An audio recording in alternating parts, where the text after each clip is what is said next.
பஞ்சு முறுக்கு மந்த்ரா கடலை எண்ணெயில நானே பண்ணுது. ஒரு சேலஞ்ச், உங்களால இந்த மாதிரி முறுக்கு செய்ய முடியுமா? மந்த்ரா கடலை எண்ணெயில முறுக்கு செஞ்சு பாருங்க. ஓகே.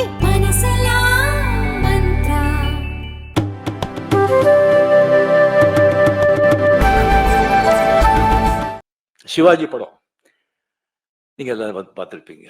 மொத்தம் அரசியல்வாதிகளை சாடி அரசியல்வாதிகளை விமர்சனம் பண்ணி, அரசாங்கத்தை விமர்சனம் பண்ணி, லஞ்சத்தை பத்தி சொல்லி அது எடுத்த படம். அது அந்த கதை தெரிஞ்சிருந்தும் சிஎம் அவர்கள் அந்த படத்தை பார்த்தாங்க.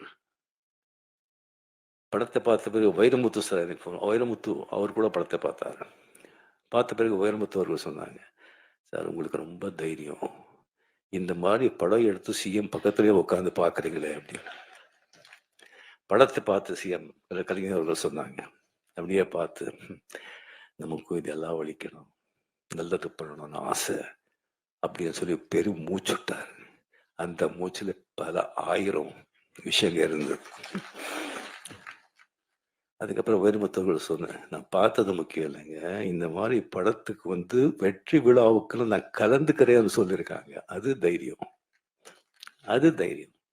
அங்கே அத்த வெற்றி விழாவில் கலந்து கொண்டு எல்லாரையும் புகழ்ந்து எல்லாருக்கும் கேடியை கொடுத்து அவ்வளோ சந்தோஷப்பட்டாங்க.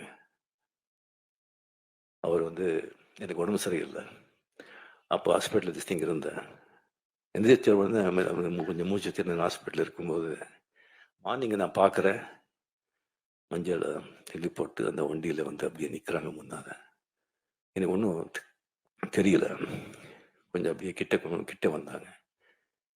கிட்ட என் கை பிடிச்சிட்டு கண்ணில் தண்ணி வெளியே வருதுங்க. நான் என்ன பண்ணேன், அவங்களுக்கு எவ்வளோ ஒரு அன்பு பாசம். கொஞ்ச நாள் பழகினவர்களுக்கு எது சொன்னால், நீங்களாம் கூடவே இருக்கும் போதெல்லாம் அவங்களுக்கு எப்படி இருக்கணும், உயிரே கொடுத்துடலாம் இல்லை. அவளை கண்ணில் தண்ணி வச்சுட்டு கையில் அப்படியே தடவினாரு. அந்த கை அந்த பூவை விட அவ்வளோ சாஃப்டா இருக்குங்க, அவ்வளோ சாஃப்ட்.